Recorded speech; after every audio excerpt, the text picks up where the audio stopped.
'Cause you won't look after my wounds. I suppose you will never regret it. I should throw myself off from the roof. 'Cause you fucking love it when I fade. 'Cause you won't look after my wounds. I suppose you will never regret it. I should throw myself off from the roof. 'Cause you fucking love it when I fade.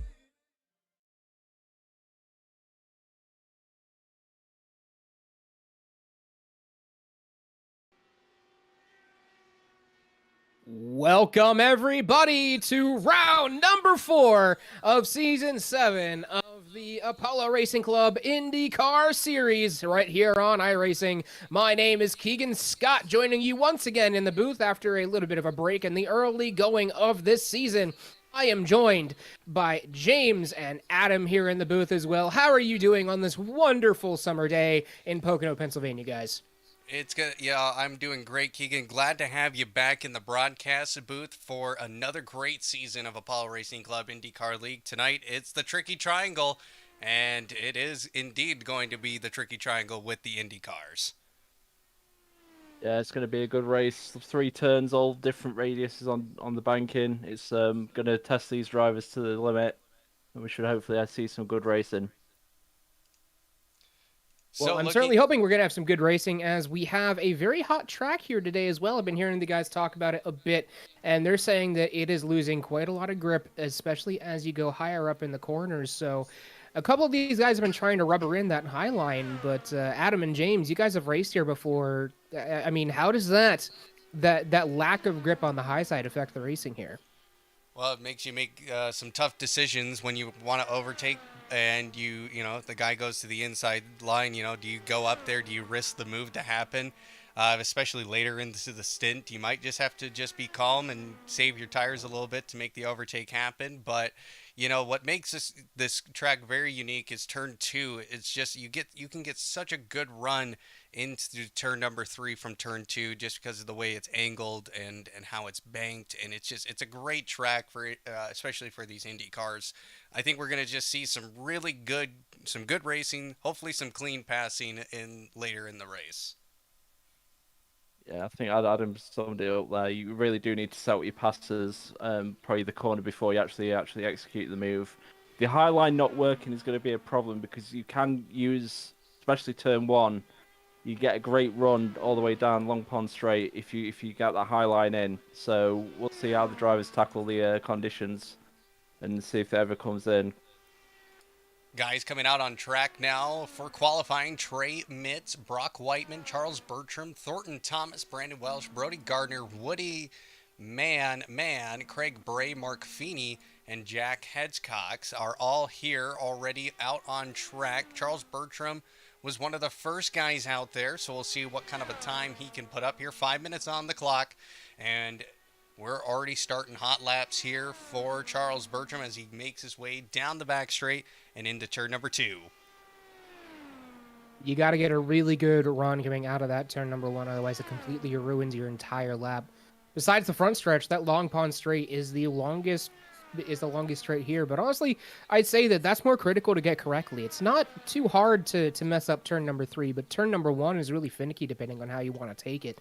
So that's where you really make or break your lap. Charles Bertrand crosses the line for his first lap. Now, as always, on ovals here at the Indy Arc iRacing Series, it is an average of 2 laps, so we won't know who's doing well until we get to the grid here today. Trey Mitz, I believe that he's coming back around to finish his first lap. And, we actually have a newcomer here to the track today, Adam and James. Woody Mahan, he is out on his qual laps at this point, and he's actually doing pretty well so far. Yeah, just looking at him right now, keeping it nice and calm. He's almost pretty much into... I'm trying to read how these look here. He's pretty far ahead of everybody else according to the gaps. Not entirely sure, but we're getting times in. Brock Whiteman, quick time with a 41.2. Charles Bertram falls a little bit farther back with a 41.4, and Mark Feeney a 41.3. So our top 3 starting to get some laps in here. Brodie Gardner goes fastest with a 41.2. Here comes the second lap for Woody Is it Mahan you said it was? Mahan. Mahan. All right, According to Woody himself, it is Mahan. Mahan. All right. Hey, I'll take it as long as we know exactly how to pronounce his name here. Looking at the best times there, Brodie Gardner, 1/1000th of a second in front of Brock Whiteman. What a lap there from him. So Joseph DuPont is here, but he is, I think, is he out on track? Yes, he is. It's nice to see Joseph DuPont here at an oval. He's mainly a road racer, but he can be pretty quick on the ovals as well. He's pretty quick at all times. It's just aggression, over-aggression, has a tendency to be his Achilles heel sometimes. He has a tendency to get really pushy with his car when he really can't at some points, and that kind of causes him a lot of issues and causes him to wreck out of some races early. But if he can keep it on track, he's always a threat to win, and usually does win if he's able to keep it on track. But you know who we don't have out there yet, guys? Andrew Surwick, our points leader at this point, has already won on an oval this season at Gateway and has top 10s at Long Beach and Road America. So we're looking for him to be one of the strongest people on ovals once again this season. You know, Andrew Surwick has always been known as the oval master. He won the last oval at Gateway, which was a race of attrition here. But here comes Andrew Surwick. I think he's putting up a time at this point. Does he? Yes, I think he does. He goes 10th fastest, so 41.3. John Krauser up into 8th with a 41.356. So some quick laps there. Austin Armstrong is still out there as well. Yeah, look at the gap. So it's so tight. You really need to get both laps in a very high rate of speed, because just dropping a couple of tenths to drop you 5 or 6 positions here. Eric Oliva goes 9th, which is not what I wanted, since I gave him some tips earlier. Armstrong into 18th with a 41.434. So, and looks like we only have one other guy out there. That's going to be DeAndre Young. He's somebody who's had probably some bad luck here, and looks like that's quali over. So yeah. We're into the main event. Now, keep in mind that qualifying that we saw over there on the left side, that might not be entirely indicative of what we see when we go to the grid, because I'm pretty sure it still tracks it via the best lap, but it does look fairly reminiscent of what we would expect. However, Andrew Surwick getting dropped down into that P11 spot. Brodie Gardner and Brock Whiteman still in the first and second spot. Charles Bertrand in third. Mark Feeney in fourth, and RJ Conley will be rolling off in P5. Good start for them. Yeah, Woody Mahan in 6th place. Colin Kinzer, somebody who's looking for that first race win of the season, in 7th. John Krauser in 8th. Eric Olivia in 9th. Trey Mitz in 10th. But in our final row, Andrew Surwick and Frankie, is it Franchica, thank you, Keegan. Rounding out the 12th spot outside of the top 10. Out of the top 12, Cody Barrett in 13th, Joseph DuPont in 14th, Brandon Welsh in 15th, Thornton Thomas in 16th, DeAndre Young in 17th, Austin Armstrong in 18th, Jack Hedgecox in 19th, Peyton Schofield in, Matthew Rice in 20th, Peyton Schofield in 21st, Craig Bray in 22nd, Mark Harrison in 23rd, and Don Reedy in 24th. So I believe the audience would like to see that as well. I don't think I can change it from here, unfortunately. It only allows me to see the top 12. So still trying to figure out some things, working with this. So, but that is the grid. So we'll get that fixed up hopefully here shortly. So we're getting ready to go green here, folks. This is on the pre-race warm-up. We are almost done with that, but just one of the quirks of iRacing, how we have to set things up. Pre-race warm-up is almost over. There is the checkered flag on the pre-race warm-up. So they will be going out into the grid here in just a second. And I'm looking forward to a really great race here. I know that we had some people saying they were really struggling holding it through these corners, especially through turns 1 and 3, and especially given that the high line wasn't quite grooved in. Well, safety car is out, getting the field all formed up here. Brodie Gardner on the pole. Can he finally claim that first victory of the season for himself? He finished in Long Beach has had a very tough race. Gateway, he placed second, but then in Road America was 20th. So Yeah. definitely not the performances he's been looking for. But maybe tonight is a change, as he knows Let's the man hope. the man he's got to beat is clear back in the field. Here we go, green flag, and Brodie Gardner drives away here. Keegan, go ahead. Green flag. Brodie Gardner starting to get away from the field. We are 3 and 4 wide back in the field. Maybe a 5 wide there. Andrew Cerwick trying to battle through all that as well. Our points leader right in the middle. Currently battling it out with Eric Oliva and Trey Mitz right around him. Joseph Dupont getting in on that little scuffle as well. Whiteman's going to come up and take the lead up front, but that battle is still back in the pack that we're looking at here. Everybody bouncing around through the points as we try and get steady through turn 3. Big multi-car crash. I believe that is Brodie Gardner, Brock Whiteman involved in that one, and it just looks like a few people could not handle it through turn number 3. Mark Harrison, Peyton Schofield, Don Reedy, Thornton Thomas, and Joseph Dupont all out of this race. Go ahead and take a look. Start there. Taking a look at the replay here. Guys just following too close behind each other through the turn. And if you get a nice run through there, you got to be cautious on the exit because you never know who's going to not get a great exit. And that's what causes that huge accident. Take a look at it one more time. Turn 2, cold tyres. This could be the result. Oh, really bad. Just runs straight into the back of Thornton Thomas there. The tunnel turn is often underrated as to how tricky it can be. But this is the tricky triangle, and every single corner is tricky. Turn 2 is no exception. That takes out 5 or 6 cars out of 24 here. So already the field has been whittled down to 15. Looks like a few people have managed to get back out on track after using a quick repair, but Thornton Thomas and Joseph Dupont have already DC'd from the session. Craig Bray also out in this session. Peyton Schofield and Matthew Rice were involved as well, but they're coming. I think they're out of the pits, or yes, Matthew Rice is still here, but Don Reedy. Yep, Don Reedy's gone. Brandon Welsh, he's still in the pit lane. Frankie's still in the pit lane. I think, yep, he's still there. I just saw him disappear for a moment, so.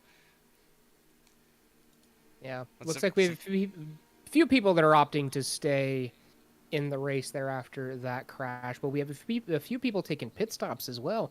Eric Oliva is going to take the early pit. I believe that was also Austin Armstrong behind him.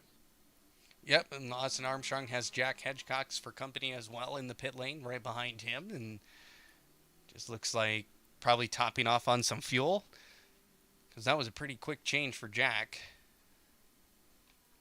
Yeah, I mean, if you're at the back, you might as well take the chance and get a bit extra fuel, but it's not going to change the situation in terms of the long game here, because everyone's still going to have to pit. But, you know, if you get a long run, you get those extra laps, it could be the difference. You just get a lucky caution. Considering our fuel window is 24 laps at a minimum, and that's with full green flag running with no saving. 24 laps at a minimum. They're 100% good on one more stop from here. They ran 2, and now they are just going to have one more stop. So others, maybe not quite to that point, but if we get a bunch more cautions, as tends to happen here at Pocono, they might end up going long anyway. So Brock Whiteman will be the race leader with Brodie Gardner in second. Brodie Gardner had a great start there, but lost the lead.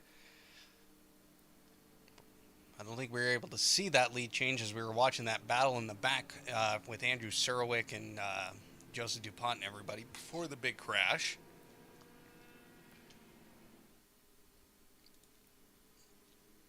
No push to pass, obviously, here on ovals, so no need to worry about that. So what are we feeling in terms, do we see some guys really try and push this to 30 laps on these tires, or do we see them in that pit window of 24 to 28? I think we'll see him in the 24 to 28 personally. Especially with how hot the track is today, I don't see these tires really holding up appreciably for 30 laps even. The tires drop off quite significantly here, so you'll just want to run the minimal amount of laps you'll need to be able to finish the race if it goes green the whole way from here. So 24, 26 laps, definitely. That's probably the window a lot of people will be thinking. Well, the safety car, I think, should be in this lap. I don't see the lights on top of the car, and so we're going to go back to racing here, I think. I would certainly hope so. Unless they delay the restart, but I don't expect that to happen. Well, Brock looks like Whiteman out in front. Oh, sorry. Go ahead, Adam. Yeah, it looks like everybody's bunched back up. Take a look there. There's the track map. Yep, everybody's here, so we're ready to go back green flag racing. Brock Whiteman will be the one leading him around, but Brock Whiteman is going to have PTSD from last season, especially if Andrew is able to work his way up through the field. Last season here at Pocono, Brock and Andrew crashed in turn 3, coming around to the checkered flag, which gave up the win for both of them. So Brock Whiteman, he's just going to have to drive away from Andrew, if at all possible. I mean, Andrew's still back there in P11 at the moment, but still, he's not going to want anything to do with him if he manages to get up there. Definitely not. I think Andrew just needs to play a bit of a patient game, which he can do, and then try and work his way through the field and get there in the last sort of 10 laps or so. But we'll see what challenge he wants to take. I mean, P11 is a bad starting spot. A lot of incidents can happen back there, but here we go with the start. And we are green. As Brock Whiteman gets a pretty good jump on Brodie Gardner, but Gardner was ready for it for the most part. He's going to stick right along with him in such a long straightaway here at Pocono, almost a whole mile, 7/10 of a mile, in fact. He will stick right in his slipstream and stay right behind him, but these tires are still a little bit cold. They haven't been worked in fully yet, so we can expect to see a few drivers probably slipping and sliding here for the first lap or two. Even though they've been running around under caution, that's really not enough to get them up to temp. You're exactly... Go ahead, Sorry, James. Say Brock slipped out of turn 1. I thought maybe Brodie would take a move down into turn 2, but he held off. He's been a bit patient here, which is... Oh, we've got a caution.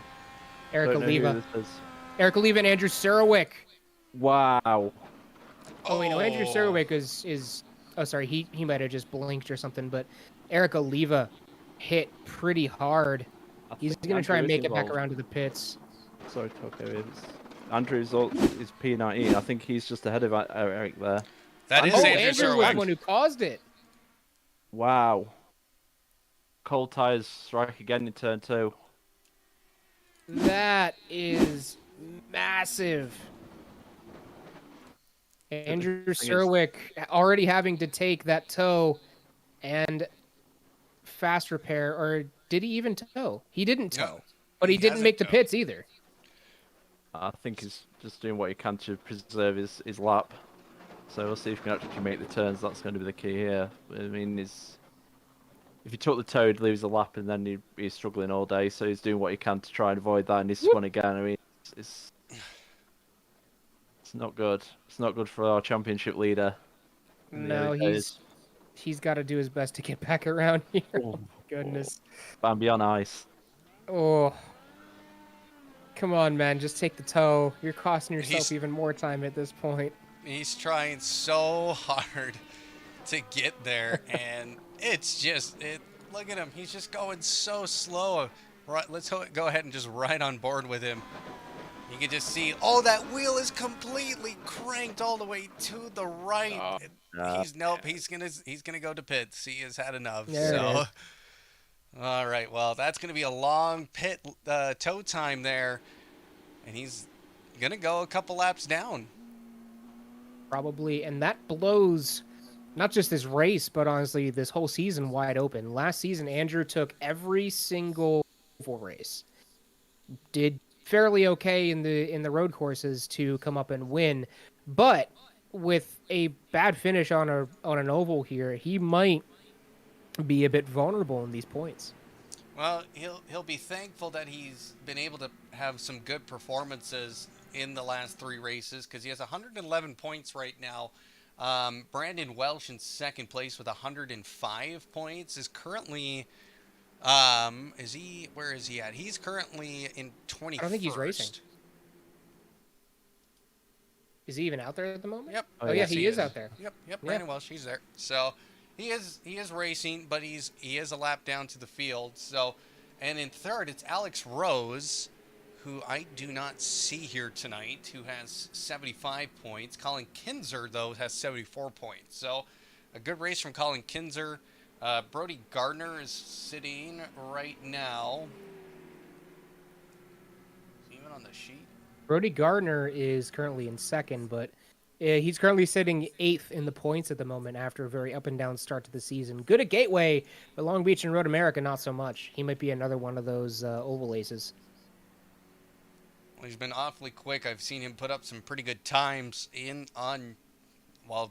especially at Gateway. He raced hard there at the end, had MLG to beat on that one, and MLG had to make that car very wide. So, but we'll get everybody formed up here again. Single file restart. Are we going to see anybody take a chance to pit? I don't think so. Yeah, I wouldn't expect it at this point. We might see some people like in the very back of the pack come in, take the tires, take the fuel, and get out. Because like James said earlier, if you're that far back, there's no reason not to. Yeah, you can't give up the track position at the front at this stage. It'd be just saw with Andrew just there, puts you in a situation where you can get caught up in other people's. Have we problems. actually ran a full lap of racing? Nope. Not yet. No. So Turn two is, these tires are just cold. They're just Yeah. Yep. They're just becoming super cold. People just underestimate turn two, like Keegan said. The outside wall bites you very quickly there, and on cold tires, you do show a bit more caution, especially if you're in traffic. And as you can see so far, it's quite a few drivers, so we'll see if they get through it this time. Well, this time is the time that they will have to get through it, as we are getting ready to go back green. Lights are out on the pace car, so we will be restarting on lap number 9 here, and we haven't managed to run a single whole green flag lap yet. Let's hope that these guys can get their crap together at this point, and maybe some people exercise some patience at this point, trying to move up through the field, so they're not trying to do it all in one lap. Remember, everybody, you can't win the race into turn 1. Then that's what I was saying earlier. You got to be patient. I mean, you're going to be patient this entire race. Utilize pit strategy to your advantage as much as you can, because you don't want to make the wrong move. And we've seen some guys just get so aggressive, and you can't go 4 wide through turn 2. It's just not going to happen. So, Brock Whiteman leads the field here. Brock Whiteman has just been out there from the very beginning, and he has the field in fully capable hands. Pace car is going to peel off here. Everybody is single file behind him. We are ready to get back underway here at Pocono Raceway. Brock Whiteman gets a big jump. Green, green, green. Here from Pocono. Restart for the second time on lap number 9. Few drivers falling back through the field. I believe we already might have a caution. Was there an accident back there? Yes, there was. Didn't even make it to turn 1 this time.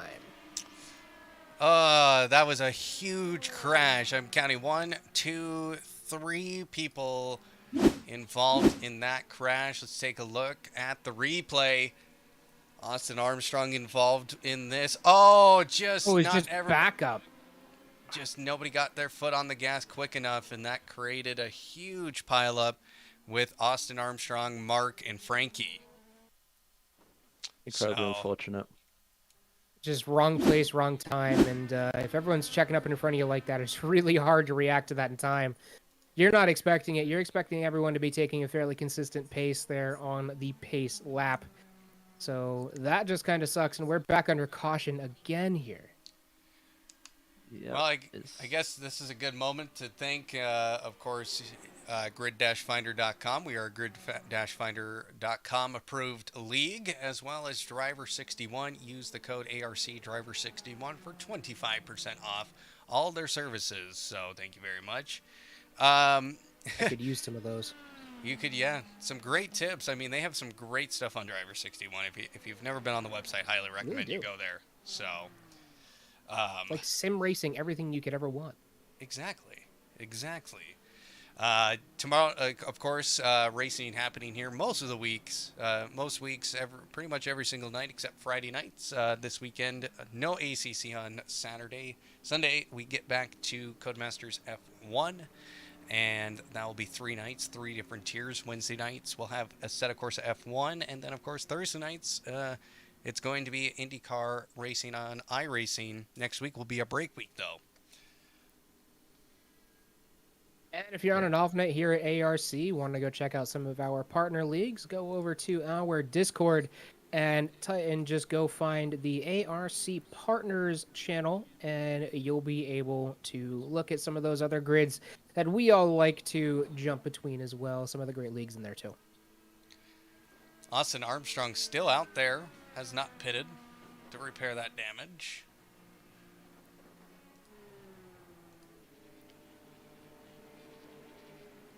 Well, we're 11 laps into this now, guys. We're almost halfway to a quarter of the way there. No, I'm kidding. Yeah, I think Oval is still, a lot of these guys, they're getting there. They're getting comfortable on ovals, but I tell you what, racing an oval on an IndyCar is a completely different game compared to some of the other oval options on iRacing, like the NASCAR Cup cars and Xfinity and trucks. I mean, these are high downforce cars, and the grip is completely different compared to what you would drive like a stock car in. Yeah, everything just happens so quickly in IndyCar, and that's what catches a lot of people out. And yeah, you think you've got infinity grip, well, unfortunately they don't, and they can spin very quickly on you as well. Yeah, they're super high downforce until they're not. And that's about the best way to describe an IndyCar on an oval. Grip, grip, grip, grip, gone. And we've seen that already here. Two of these 3 early cautions have been caused by just snap loss of grip, especially in turn 2.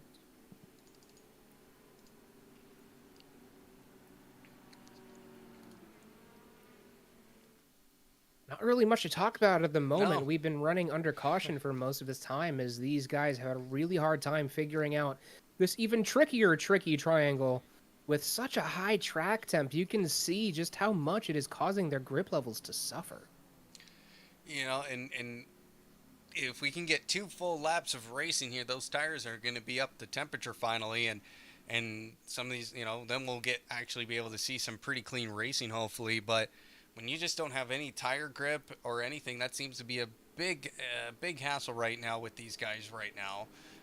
But also just paying attention at the restarts. I mean, that last caution was caused because everything just got bottlenecked in the midfield. So the leaders got away nice. I mean, it looked like the top 5 got away very cleanly. Not sure what happened towards the back that caused everybody to check up there. So this will be the last lap of caution that we have this time, and we'll go back to green.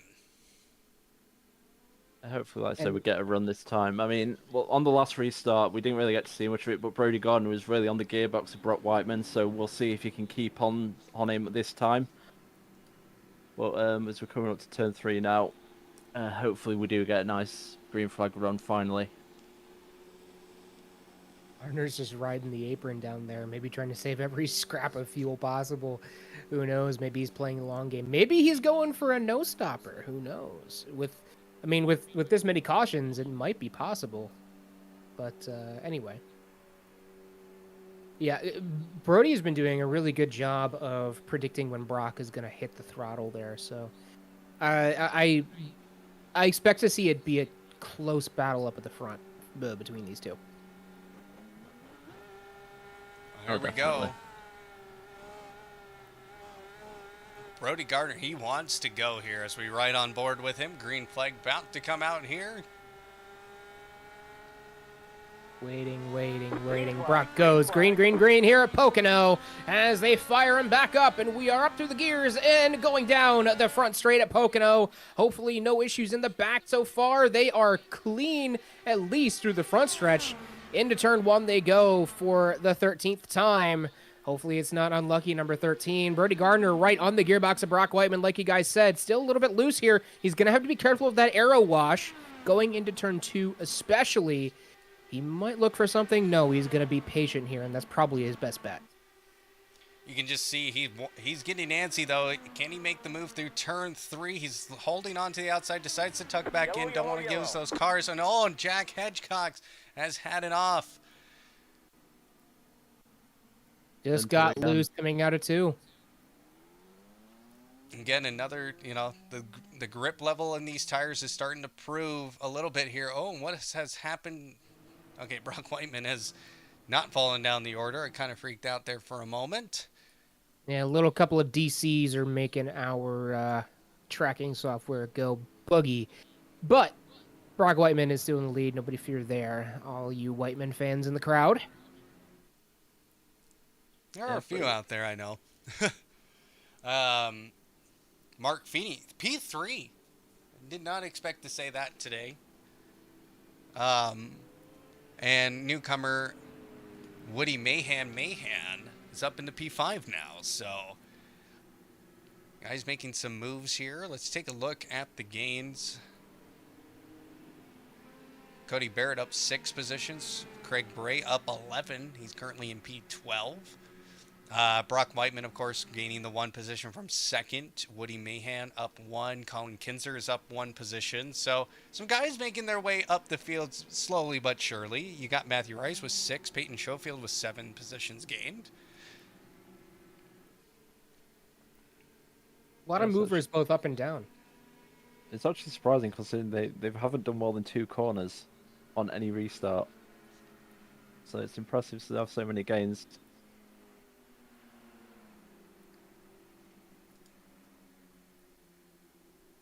Andrew Serwick still just trying to find his feel here to get into this race.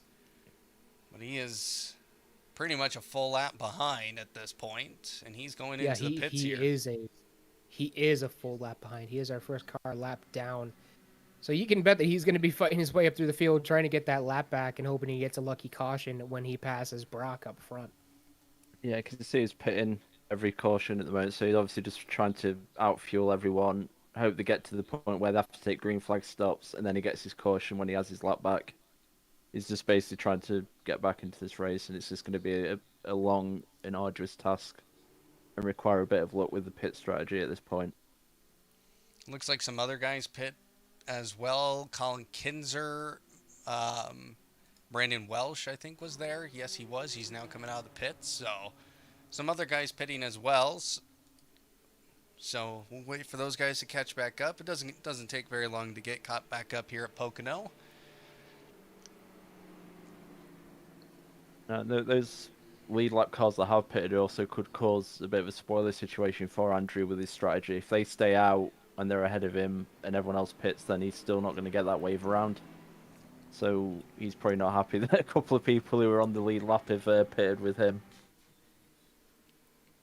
No, he's probably very unhappy about that, honestly. But you never know. If we keep getting cautions like we have been, I mean, we haven't run a full green flag lap yet, and we are 15 laps into this thing. Going to be restarting on lap 16 here when we come back around to the line this time by. But, like, if we continuously get cautions like this, it is possible to go on a no-stopper. Definitely is. I mean, won't be even the first time in ARC history that's happened. So, yeah, we'll see how it plays out as we come to the restart now. Brock Whiteman gets a great jump on Brodie Gardner, heading down into turn 1.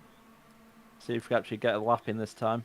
Whoa, a lot of aggressive moves there in the back. Is that Andrew Serwick jumping out of line? I'm not sure, but he's got to tuck back in before we get back into turn number 1. That was Austin Armstrong jumping out of line back there. He is able to keep the car straight as everybody gets through turn 1 cleanly, but that turn 2 is where we've been catching people out tonight. It's too wide. That's sketchy in there. Andrew Serwick on the back of someone as well, and he gets punted into the wall coming out of 2, and we have another yellow flag here on lap 16. It's gonna be coming to our 5th restart of the night this time. This restart. I think that's the second time Thornton Thomas has been a victim in turn 2 this race. Actually, he's hit Deontay Young there, but Man, turn 2 is just absolutely proving too much for these drivers so far. I think that was Thornton Thomas responsible for that. Let's take a look again here. Yes, it was Thornton Thomas causing that. He just got a little bit of understeer through turn 2, and that just sent DeAndre Young into the wall. So, unfortunate break again. But this is creating kind of a good storyline. Look at Andrew Sarwick. He's already from the back of the field about a third of the way up. So if he can get past Colin Kinzer,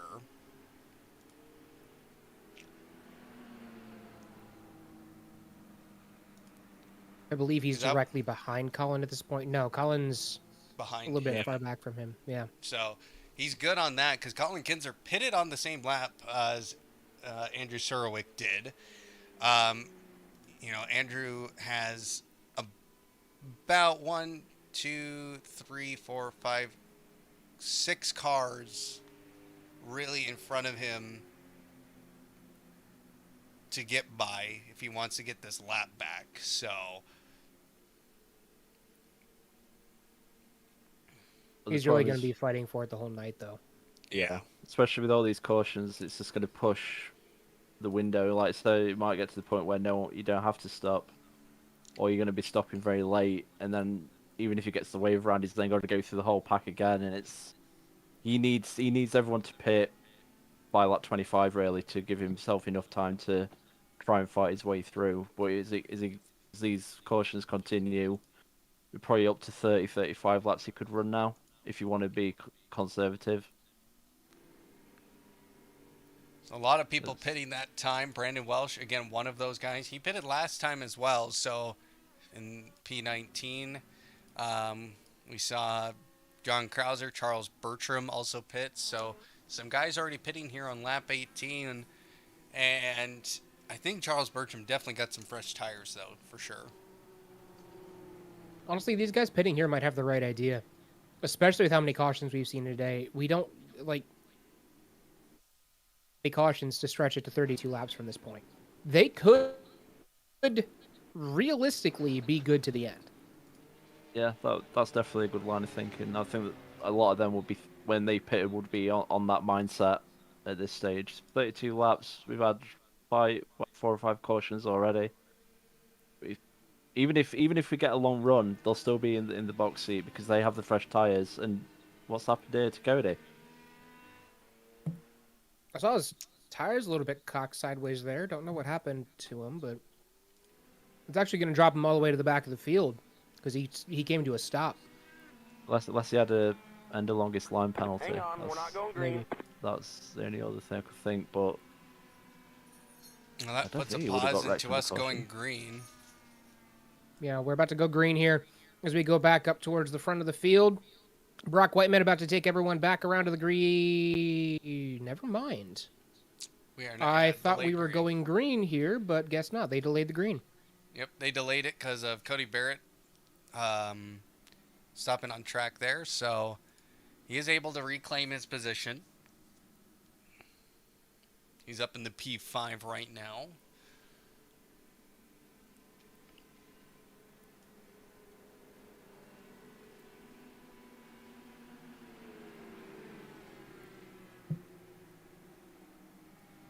Honestly, it's been just a lot of battling the track at this point so far today.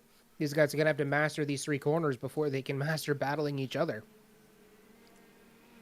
Yeah, turn 2 is just been the flashpoint so far. We'll just have to see if they can get through that first lap, and it should hopefully settle down. But at the moment, we just can't get that.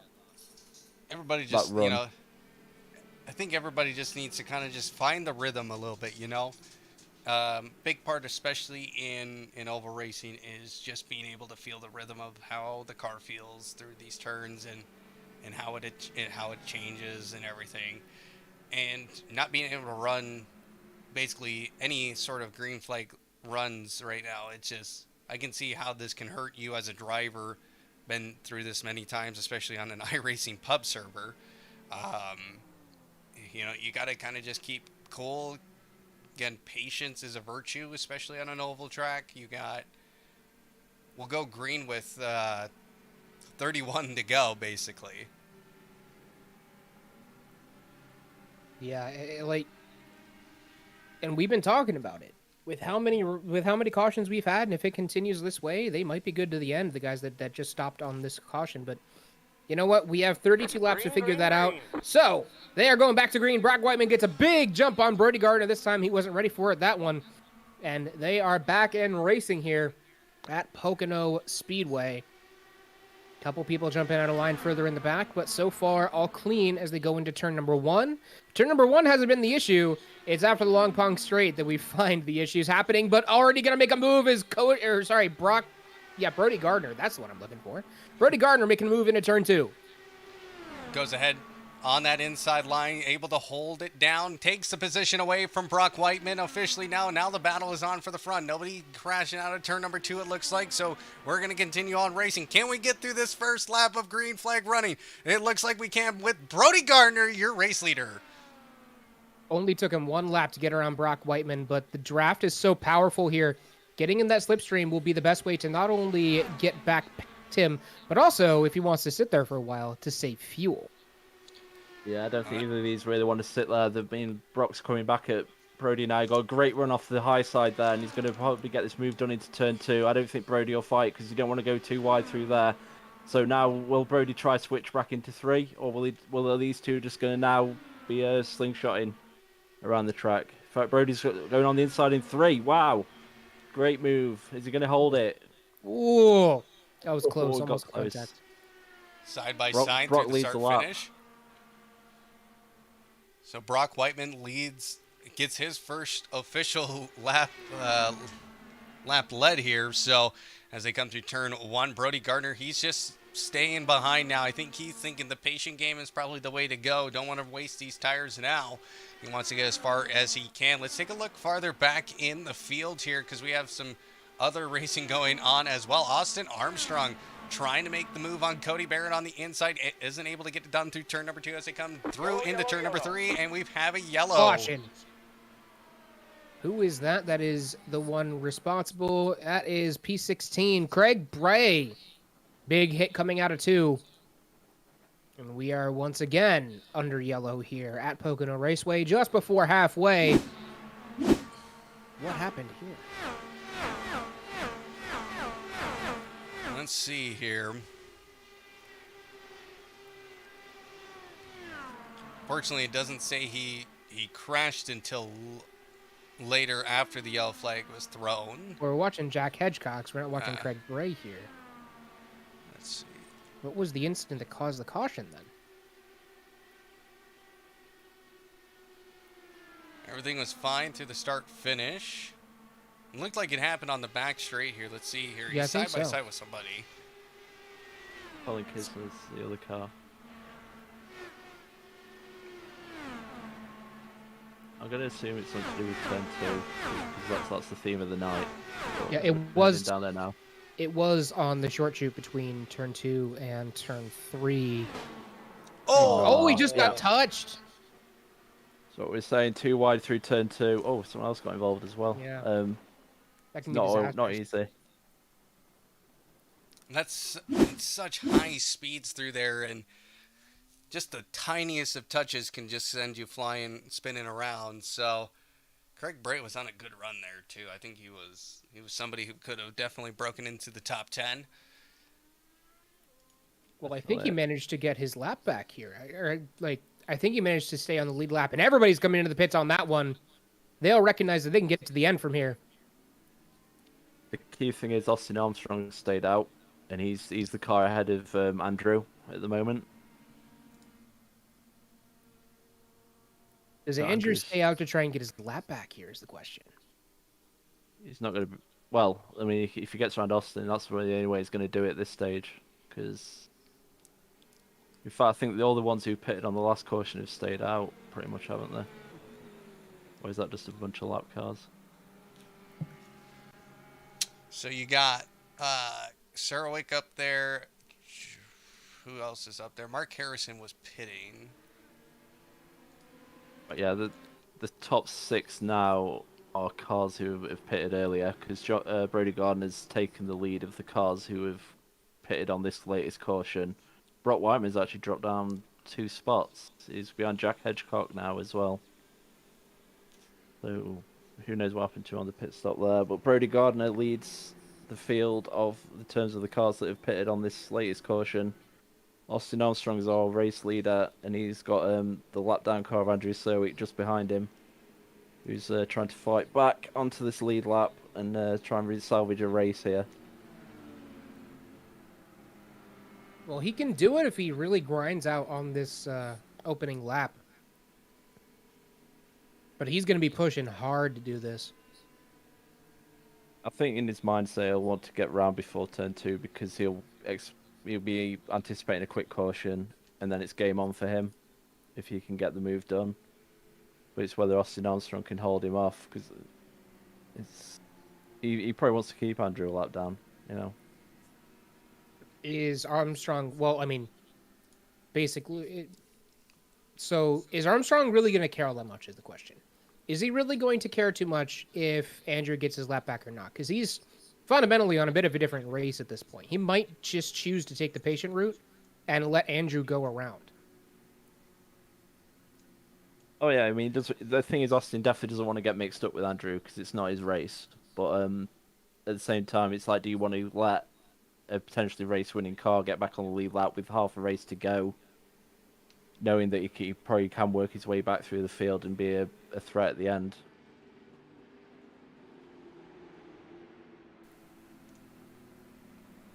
Green this time by. We'll be restarting just past halfway on lap number 26 out of 50. We believe everybody who took gas on that caution can make it on fuel. So, bit of a gamble for Austin Armstrong, Peyton Schofield, and the 3 lapped cars, Andrew Serwick, Brandon J. Welch, and Mark Harrison. They're all playing a little bit of a dangerous game here. They're going to try and either make it around on fuel or try and race around Austin Armstrong and Peyton Schofield to get their lap back before we get a caution flag. You can see that Austin Armstrong, he wants to go. He wants to be the leader of this race. Question is, does he pit at some point? I mean, it just depends on the cautions, right? It's all about when the cautions fall and if you can make it to the end. So, yeah, the front 4 probably borderline at the moment. One more caution probably should push them into the window where they can go to the end. But we'll see what happens with this restart. I'm really interested to see how Andrew attacks it. Well, we're about to see Austin Armstrong. Field's in his hands as he's going to get a bit of a jump on Andrew Serwick right behind him. Andrew just went a little bit too soon, tried to anticipate the jump, and had to back off a little bit. That's going to put him a few car lengths back, but he's going to try and get the job done. Into turn 1 even, taking that high line. He was rubbering it in. Andrew Serwick back on the lead lap. Now he needs to hope that we get an early caution here, and he'll be able to keep that lap if we do. Yeah, actually, like Austin just let him through there. It did look like it, didn't it? Yeah. And Peyton Schofield is now fighting for the lead. Austin Armstrong seems to be dropping back, whether it's a tactical decision or well, I don't know. But Thornton Thomas, who's been in the wall twice, is in P2 at the moment. As we get through the first lap of this latest restart, Peyton Schofield leads the field. Andrew Serwick managed to get his lap back. He's now praying for a quick caution to get him back into this race. But Peyton is leading the field by 2/10 over Thornton Thomas as we head down towards the long pond straight. Andrew bought himself a little bit of time, though, as he is just dusting the field over Peyton Schofield, who is in first place right now, trying to make sure he stays out in front of him, but he has a good 10-15 car lengths out in front. Still hoping for that caution, though. I'd say someone else is on the move. Brodie Gardner, who's going to try and take 2 cars in turn 3. He's going to get the move done. I don't think he has. I think he's actually just not managed to keep up there, but That Brodie- that deep inside line in turn 3 does not seem to be working out for people. You really can't make the pass stick in there considering how long that front stretch is here at Pocono. You can just see the Yeah. battle is just really heating up now.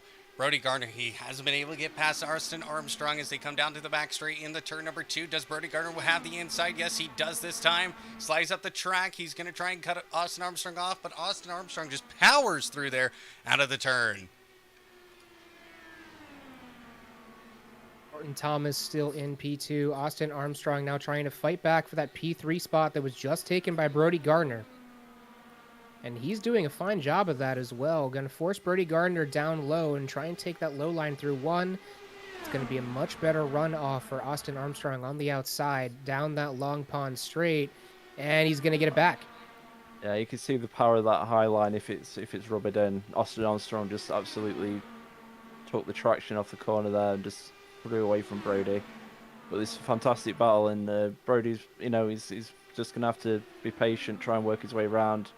He still probably thinks he's going to win this race, but Peyton Schofield is starting to pull away from Thornton Thomas in P2 as we continue to watch this battle in the midfield. There's some great battles going on throughout the field as we finally get some proper racing here at lap 30 of Pocono.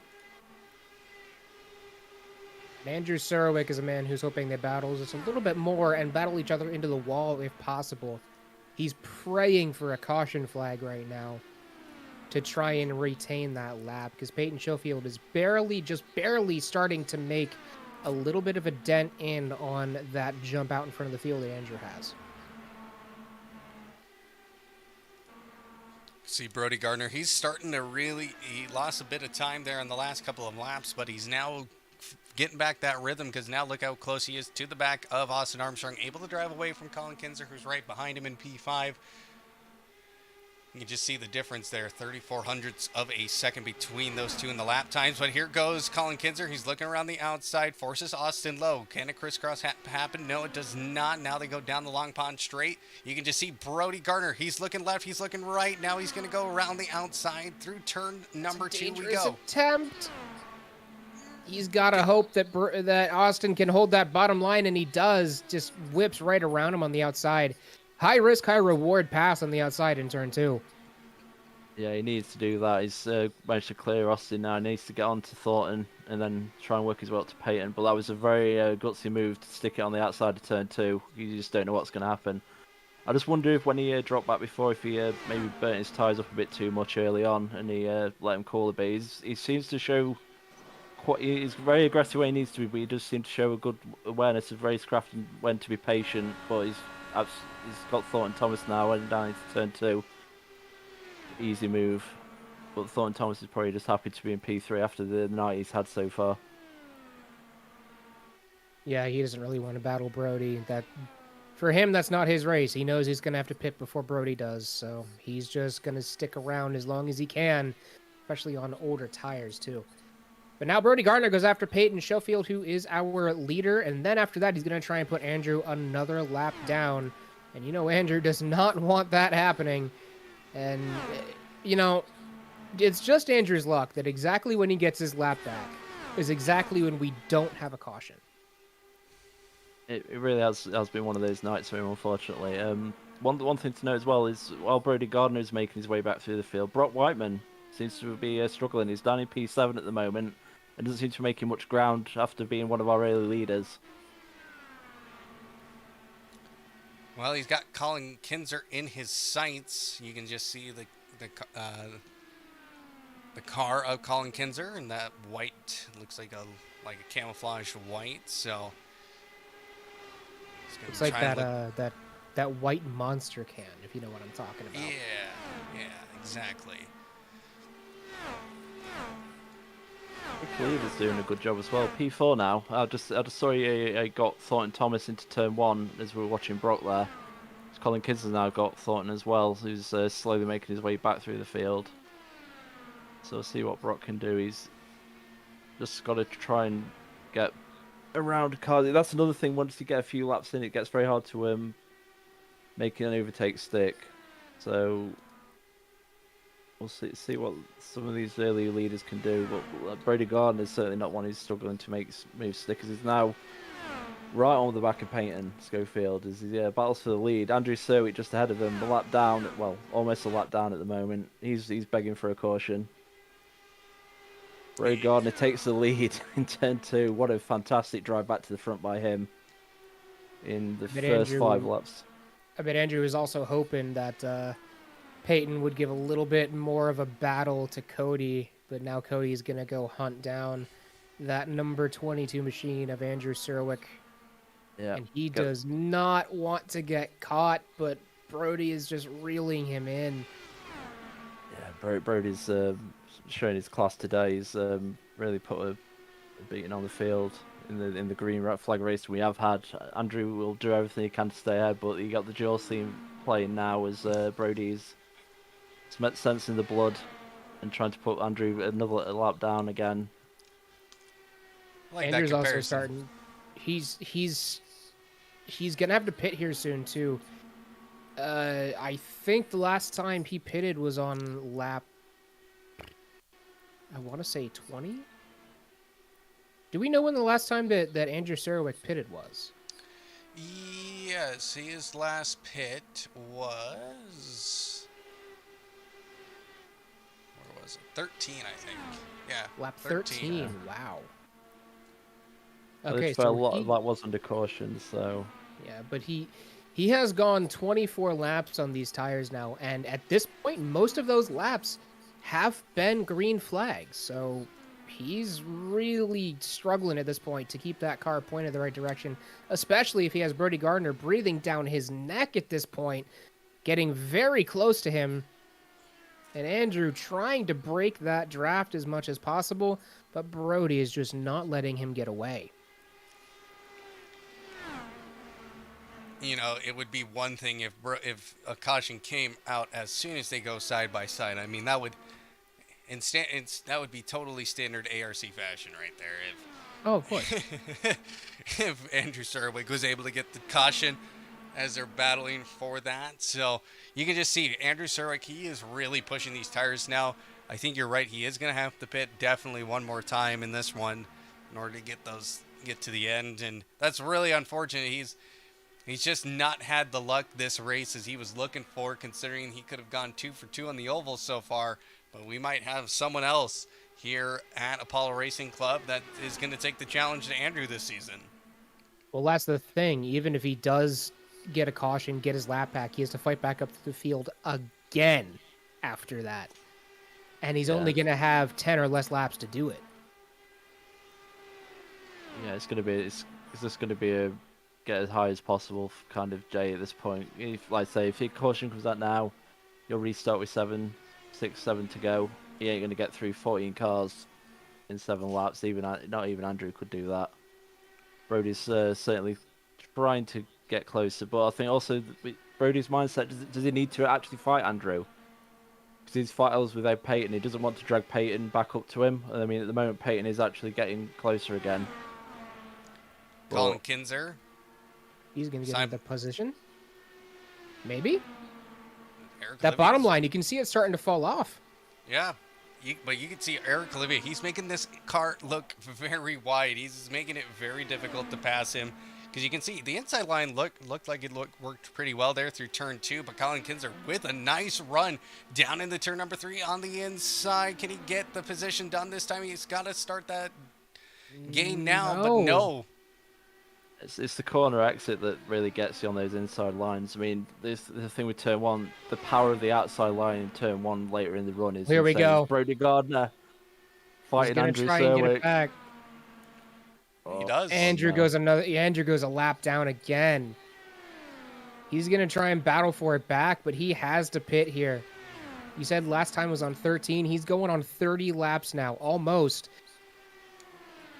on that tank of fuel. And that's not sustainable. He has maybe a lap left to try and get this spot back. Otherwise, he's just going to be a lap down for the rest of the race. Also, we got Peyton Schofield sniffing now. He's close by. He probably doesn't want to be stuck behind Andrew either. In fact, Austin Armstrong, I think Austin Armstrong's just come back and he's now in P2.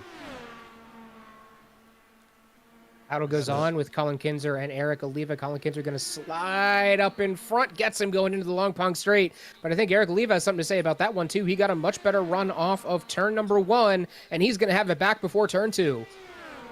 Yeah, but he used the switchback perfectly there, but then is Colin now going to try and do it into turn 3? He's on the outside. Watch this be a caution, and Andrew's already back a lap down. I did think that is they were battling there, but they managed to keep it straight. Oh, and Colin Oh, Kinzer! my goodness! That's No. too soon. Oh, is that going to be No, Colin? he made it into the pit lane. No caution. No way. I don't know whether Andrew is happy or even sadder about that one. I think that sums up Andrew's luck today. Yep. That is the perfect summary of the race of Andrew Serwick. Oh, my goodness. Well, you gotta wonder, did he get a black flag for that too? Because you know how iRacing Yeah, is. absolutely he did. He got one as well to add insult to injury, and he had a great battle there with Eric Oliva. And now we're seeing the guys pit. Peyton Schofield's into the pit lane now. That's going to give that position to Brodie Gardner. Oh, look at this. Ooh. Andrew Serwick, he's not done yet. He is not done yet. Oh, my goodness. Brodie almost takes him out. And this Brodie is really exactly does. what we want to see now. If we get a caution right now, he gets it back, but he has to pit basically this time, if I'm correct. He might take this to the end. I'm thinking that's the fuel map at the moment, but he's gonna back off here a little bit. Gonna try and get it back. He's not pulling off into the pits here. He's still going. He's gonna try and take this to the end. Yeah, he's going to run it until it's literally fumes and he has no choice. I assume he might be using different engine maps slightly as well, trying to get a bit more fuel out of it. But Might they're be saying switching that between 5 and 1 while he's leading, he'll be in 5, and then behind him will be in 1 probably. yeah, possibly. I mean, the thing is, he has led a good portion of this stint, so that's not going to help his fuel mileage at all. So he's pretty. I would say, like, he's got a pit. It's a case of how close to the end it's going to be, but I don't think he's going to be able to make it to the end from here, and he's certainly not going to be able to really improve on P14 at this stage, unfortunately for him. Yeah, definitely not. Well, look at Brock Brock Whiteman, Whiteman here. Yeah, he might be able to improve on P4 as he is hunting Eric Oliva down. Got right up there in the back bumper of Eric Oliva, and now he's through turns 1 and 2 and loses so much ground. Look at Eric go here down the back. Oh, no! What a crash! That's going to bring out the caution! That's going to probably end the race as well. I don't think they're going to go back green if it does actually cause a caution. He hasn't No, we actually stay done it green. yet. No caution yet. Did he stay on the apron? Yes, He is on the he's apron. still there.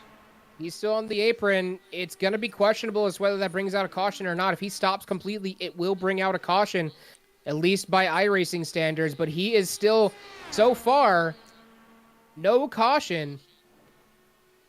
Yeah, he was obviously sweeping down to the very bottom a few times on Long Pond, but it is very bumpy once you get below that yellow line, and it's caught him out there, unfortunately, for Eric Oliva, who had a very good top 5 run going. If Andrew can just get back in front here of Brodie Gardner, he'll have his lap back. You know he wants to finish on the lead lap. He is it's a back in pride. front. Certainly a pride thing for Andrew at this point. So we're 3 laps from the end. Brodie Gardner's got a 4-second lead on second place Austin Armstrong.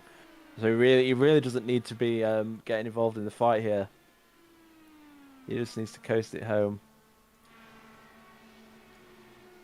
See if Brock Whiteman now can at least close down Austin Armstrong. His closing rate's very fast at the moment. He's got 2 laps. And this feels like he's going to get it done before we even get to the end of this. In fact, is Austin out of fuel or is he low fuel? He's slowing down the Long Pond straight. He might have just let him by. I think he just let him by. Didn't want to battle him. I think Austin is just happy with finishing P3 here. Certainly very generous at this stage of the race. But Brock Whiteman back into P2, so it's a good Finally, Andrew enters the pit lane. 1 lap from the end, unfortunately. 2 laps, but yeah. So close on fuel. Maybe with another caution he could have made it.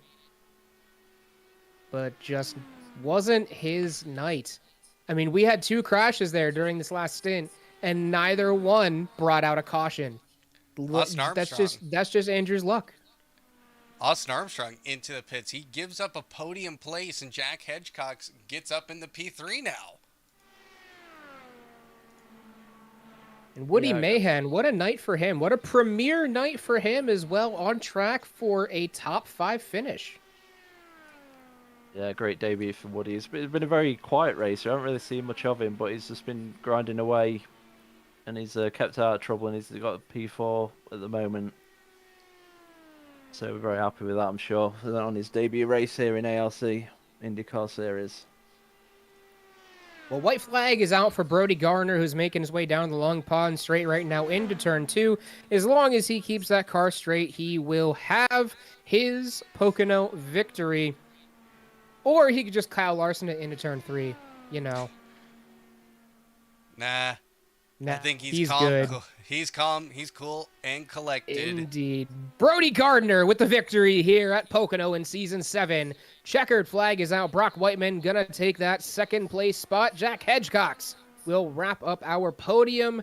Woody Mahan coming across the line in P number 4, and Cody Barrett just behind him in P number 5. That will be your race here this evening, folks. Disappointing one for our points leader, but Brodie Gardner and Brock Whiteman, big jumps for them in the points. And the roller coaster season continues for Brodie as he goes from 14th to 2nd to 20th to a first place victory. And what a good race from him. I mean, you could tell he's just been wanting that win in the last 3 weeks, and he finally got it done here at Apollo Racing Club. Again, here's our final results. Oops. I that's the believe wrong that is one. practice. Of Andrew was very course. fast in practice, though. I'd forgotten to say that. So there you go. Brodie Gardner There we with the go. win. Brock Whiteman in second. Jack Hedgecock in third. That's our podium. And that's going to be a huge help to Brodie Gardner in the championship, especially with Andrew having the race he did. Brandon Welsh finished in P13. And I don't think that's enough points to swing that in the lead of the championship, but we'll find out next week. So it just all depends on what the points come out to be in the bonus points. So, but what do we got for final thoughts in this one? Man, hot track equals spinning cars. That's basically my thought, considering the first half of the race was run under caution pretty much. We didn't get a single green flag lap in until lap 26 was our first full green flag lap in. So, I mean, yeah, these guys just had a hard time mastering the track here today. But the ones who did, you see that they came out on top, and then some unfortunate incidents as well for some of the guys who are higher up in our point standings. You know that Brodie and Brock are going to be happy with that one. And they were just victorious today. Yeah, they deserve it. James, final thoughts from you. Yeah, it was a slow burner of a race. First off, like I said, under caution a lot, but once we got racing, you got to give it to Brodie. He worked his way through that field masterfully and takes a beautiful 6-second victory in the end. I suppose Andrew Serwick's another one to talk about. You know, points leader. He's had a very disappointing day, but a lot of the early points setters have struggled today. So he's probably not feeling as bad as he could have been if the people who were on his tail were as high, finished high. Mm-hmm. Well, that is it, folks. We have gone through the tricky triangle. Brodie Gardner comes out on top. Next week is break week here at Apollo Racing Club, iRacing IndyCar action. Oh, wait a minute. We have some interviews to do here, I believe. I don't believe that Brodie Gardner is in the voice chat. Rogue I don't believe so. Brock is. Jack. We'll have to get back to you on that one. Jack is here. He's Rogue. So yeah. So yeah, Jack is here as well. We will be bringing Jack Hedgecock in for our first interview when we come back, folks. So stick around. We'll be right back after a very quick break to talk to our podium finishers. Stick around.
Welcome back, everybody, to Apollo Racing Club. We are here with our third place finisher tonight, Jack Hedgecox. Congratulations on your podium, good sir. Thank you, thank you. Though I don't think I really earned it that much. Just kind of just surviving out there. It did seem to be a battle of attrition out there. Tell me, that first half of the race, was it as slick as it looked out there? Um, it was more tight for me. I mean, and especially, I mean, this was my first Pocono race, even though I've been in the league for I don't know how long, but it's my first one. And I was asking people beforehand, and they were saying, you think the draft is good, but it's so tight. It's not really that slick. Um, Once I got past Thornton Thomas. Thomas And that, Thornton? yeah, Thomas Thornton. Thank you. I mean, I was in my roll bars were pretty low, and it felt pretty planted. I didn't have any oversteer. It was just more tight and dirty air more than anything. So it felt pretty good.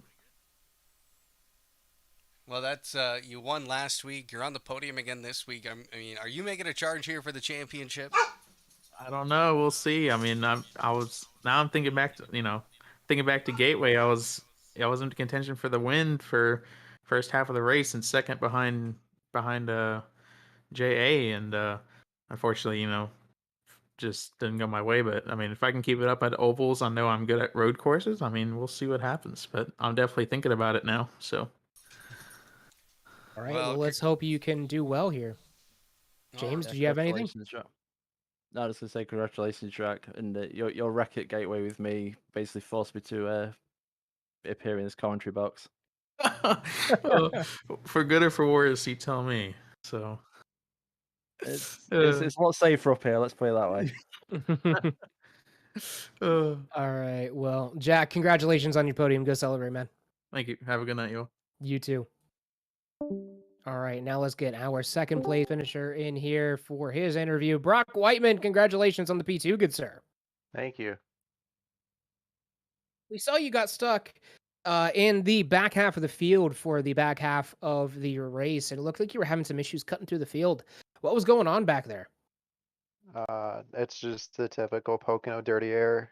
You really can't do much, and but even then, when the two guys ahead of you are running, the only two lines in turn three, you're only, I mean, the only thing you can do is just lift really, really early, go down to fourth, try to get the run on them. But when they're weaving so much like that, and so, I mean, I would say violent. I mean, half the time Eric was like going down half a lane and then just jolting back up. So it was kind of hard to follow in that sense because you would think, oh, he's just going to go all the way down and then all the way back up, and but he wasn't. So that was kind of hard to follow him through. But I think I got through the field the best I could. I knew that Brodie was gonna kind of pull away because he had the clean air, and obviously I think Andrew restarted like third or something, and then got his lap back, I guess you can call it. So I kind of figured he He was did gonna end pull up Bobby losing it, through. by the way. Did he? That's Yeah. awesome. I like that. Um, and yeah, I didn't know if Brodie was gonna make it. I didn't know if any of those guys were gonna make it, so I was like, I'm just gonna run, see what happens, and just try to get something out of this because I knew, leading the first 22 laps, and none of them were under green flag laps. Just told myself just run the race, see what happens, and got a P2, I guess, on a little mishap with Eric. So wish I could have fought that one out, but that's all right. Well, sometimes that happens, man. That's just racing. Anybody else got a question for Brock up here? Brock, strong race from you tonight. Looks like you're kind of getting into a nice little rhythm. What can we expect from you next week?